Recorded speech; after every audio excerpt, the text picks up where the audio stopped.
शांति। ओम शांति। आज का स्वमान,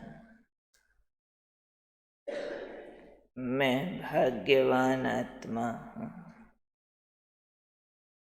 भाग्यवान कौन? संगम युग पर भाग्यवान की डेफिनेशन और कलयुग के भाग्यवान की डेफिनेशन, दोनों में रात दिन का अंतर है। कलयुगी लोग बाहरी उपलब्धियों को भाग्य समझते, लेकिन संगम युग पर बाहर कुछ भी होता रहे, लेकिन उसके प्रति हमारा रिस्पॉन्स क्या है, उससे हमारा भाग्य लिंक होता है। ऐसे नहीं कि बाहर अगर किसी को कोई हिसाब किताब आ रहा है तो हम कह दें इसका भाग्य खराब है। नहीं, हिसाब किताब नहीं आ रहा है तो कह दें भाग्य बहुत अच्छा है, वो भी नहीं। समझो कोई योद्धा के सामने दुश्मन लड़ने नहीं आ रहा है और हम कहें योद्धा बहुत सफल है।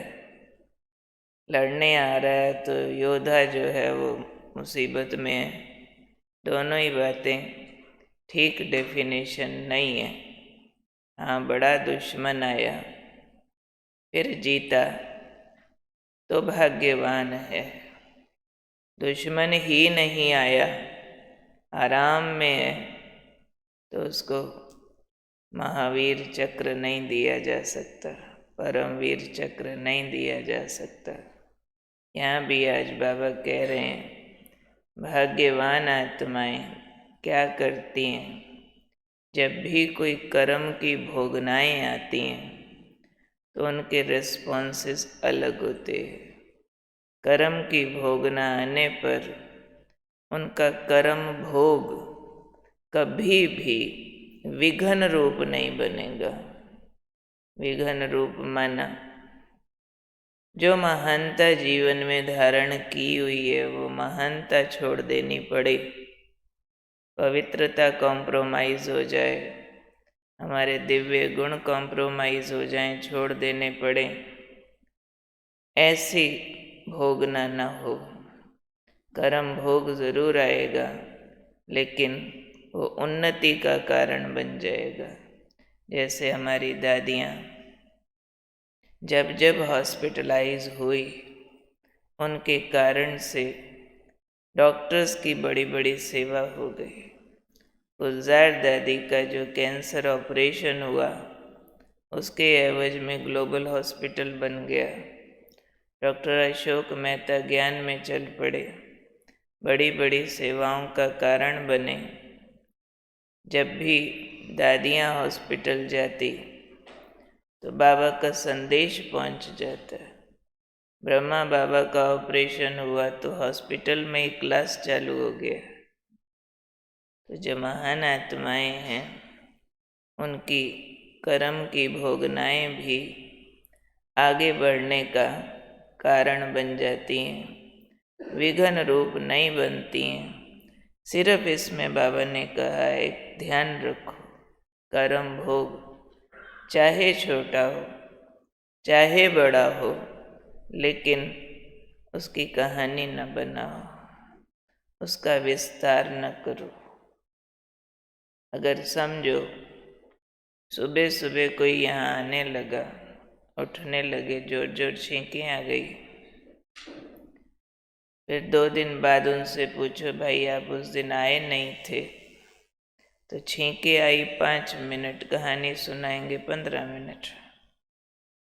फिर उस डॉक्टर को दिखाया, फिर उसको दिखाया, मैं फिर तब भी आ जाता तो बुखार हो जाता, ये हो जाता, वो हो जाता, वो हो जाता। 1 सेकंड के एक शब्द में उसको फुल स्टॉप लगाया जा सकता था कि थोड़ा तबीयत ठीक नहीं थी, बस काम खत्म। उतने में लंबी कहानी बनाने का मतलब लंबा चौड़ा दे अभिमान। जो लंबा चौड़ा शारीरिक असुविधाओं का चिंतन कराता है और लंबा चौड़ा शारीरिक तकलीफ का चिंतन और वर्णन उसको बढ़ा देता है। हमारी शक्तियां अंदर से पैदा नहीं होने देता उस कर्म भोग को जीतने की। अब कलियुगी पुराने शरीर हैं, इसका टांग बांह गोडे मोडे कमर दुखते ही रहने। कभी आंख खराब होगी, कभी कान खराब होगा, कभी गला खराब होगा। पुराने पुर्जे हैं गाड़ी के, कभी पुर्जे बदलने भी पड़ेंगे। कभी कैसे होगा, कभी कैसे होगा। पर बाबा ने कहा उसके न चिंतन में जाओ, न उसके वर्णन में जाओ, ये व्यर्थ की कहानियां हैं। मैं समझती हूँ इस सब्जेक्ट में शायद ही कोई पास हुआ हो। लगभग सबका ये सब्जेक्ट बड़ा गड़बड़ है, पास मार्क्स से भी कम है सबके। किसी एक को कुरेद के देख लो, थोड़ी सी बात शरीर की छेड़ के देख लो, तकलीफ की शरीर की, उसके बहुत वर्णन में जाएंगे, बहुत वर्णन में जाएंगे। तो वो वर्णन माना शक्तियाँ नष्ट करना, वर्णन माना बाबा की विस्मृति, वर्णन माना ज्ञान भूल जाना कि मैं आत्मा हूँ, शरीर नौकर है, नौकर बीमार है, मैं बीमार नहीं हूँ। कल भी बाबा ने कहा शरीर को पराई वस्तु समझे। पराई वस्तु का इतना चिंतन थोड़े ही होता है। अगर आपकी नौकरानी को खांसी जुकाम हो जाए, बुखार हो जाए, उसका ऑपरेशन हो जाए, आप कितना वर्णन करोगे? कितना लंबा चौड़ा। फिर उसका ये हुआ, फिर उसका बेटा आया, बेटी आई, डॉक्टर आया, फलाना आया, नहीं करोगे। क्यों? पता है नौकर है। तो शरीर भी नौकर है। इसको कुछ हुआ, आपने कुछ इसके लिए एफर्ट किया, उसका विस्तार नहीं करना चाहिए भाग्यवान आत्माओं को। तो हम भगवान की संतान भाग्यवान आत्माएं हैं। कर्म भोग को कर्म योग में परिवर्तन करने वाली आत्माएं हैं। कर्मों की भोगनाएं आई हैं भोगी बनने से, और भोगनाएं कटती हैं योगी बनने से। तो भोगनाओं का वर्णन करते रहने से भोगीपन की तरफ वृत्ति चली जाएगी। फिर से भोगी सिर्फ काम विकार को नहीं कहते। भोगी माना इन इंद्रियों के किसी भी प्रकार के रस में जाए, चाहे आँखों से दृश्यों के रस में, चाहे कानों से आवाज़ों के रस में जाए, चाहे स्वादों के रस में जाए, बातों के रस में जाए, तो ये भोग भोगने की तरफ चले जाते हैं। तो कर्म योग कर्म भोग को काटता है और कर्म इंद्रियों से जो भोग भोगने की इच्छाएं हैं उसको समाप्त करता है। जिसकी जितनी इन इंद्रियों से भोग भोगने की इच्छाएं हैं, लोग कहते मिलते हैं बहुत बार, बाबा के बच्चे भी ज्ञान की विस्मृति होने पर कहते मिलते हैं कि बस बाबा शरीर को कुछ नहीं होना चाहिए, मेरे को तो इससे पहले उठा लो। और कुछ हो गया तो दुखी हो के बोलेंगे बस मैंने नहीं रहना बाबा, मेरे को तो ले चलो। तो ये अज्ञान है, ज्ञान की विस्मृति है कि हम चाहते हैं ऐसे बैठो और आँख बंद हो और चली जाऊं परम धाम। इतना बड़ा योग बल जमा करना पड़ेगा। शरीर को तकलीफ, मम्मा बाबा दादियों को, हम सबसे ज़्यादा बड़ी बड़ी आई है, बड़ी बड़ी वाली। दादी जान की हर थोड़े दिनों बाद हॉस्पिटलाइज होते थे और दादी कहते थे कोई मेरे से आकर अगर पूछे ना कि दादी आपका क्या हाल है, मैं बीमार दिखती हूँ क्या? कहते कोई मेरे से हाल चाल पूछ नहीं सकता। ऐसे ही हुआ। मैं लगभग 3-4 बार गई होंगी, जब जब दादी को कुछ ऐसी तकलीफ होती है हॉस्पिटल गई होंगी। दृष्टि लेके आ जाते थे, टोली खा के दादी से आ जाते थे।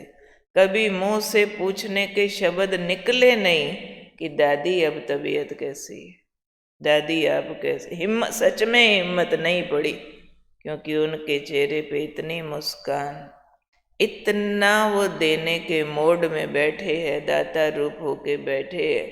बाबा के प्यार का वातावरण बना हुआ है, जो लगता ही नहीं कि हम किसी की तकलीफ पूछने आए हैं।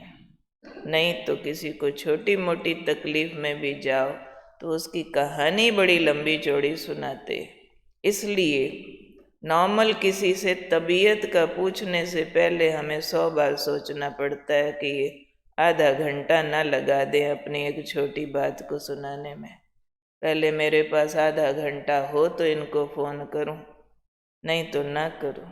या फिर मैं पहले ही बोल देती हूँ, हेलो पता चला आपको फलानी तकलीफ ऐसे हुई थी, मैंने आधी लाइन में बोल देना।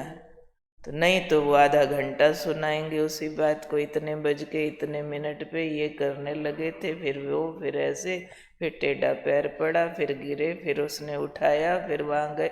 ओ हो, ये तो पूरे भारत के इतिहास की इतनी कहानी नहीं होगी जितनी एक तबीयत की कहानी सुना देते। और तभी बीमारियां बढ़ती है, तभी सहन करने की शक्ति नष्ट होती है। इसलिए मैं भाग्यवान आत्मा हूँ, तो मेरा कर्म भोग सेवा का कारण बने। इतने देह से उपराम रहें, इतने निश्चिंत रहें, जब भी इसको कुछ होगा बाबा साथ होगा, ज्ञान बल साथ होगा, योग बल साथ होगा, पार हो जाएगा। जो ज़्यादा सोचते हैं ना, है कुछ हो ना जाए, उनका तो एक दांत भी दुखेगा तो लंबी कहानी बन जाएगी। इसलिए ज़्यादा सोचो नहीं, कहीं कुछ हो ना जाए। सदा इस तैयारी में रहो, पुराना शरीर है भाई, कुछ न कुछ तो होगा ही, हम तैयार हैं। जो होगा तेरा भाना मीठा लागे, बाबा के साथ से पार हो जाएगा। तो ऐसा भाग्य हम सबका बना हुआ है, सिर्फ हमने उसको यूज़ करना है। तो कौन हूँ मैं? भाग्यवान आत्मा। आज के प्रश्न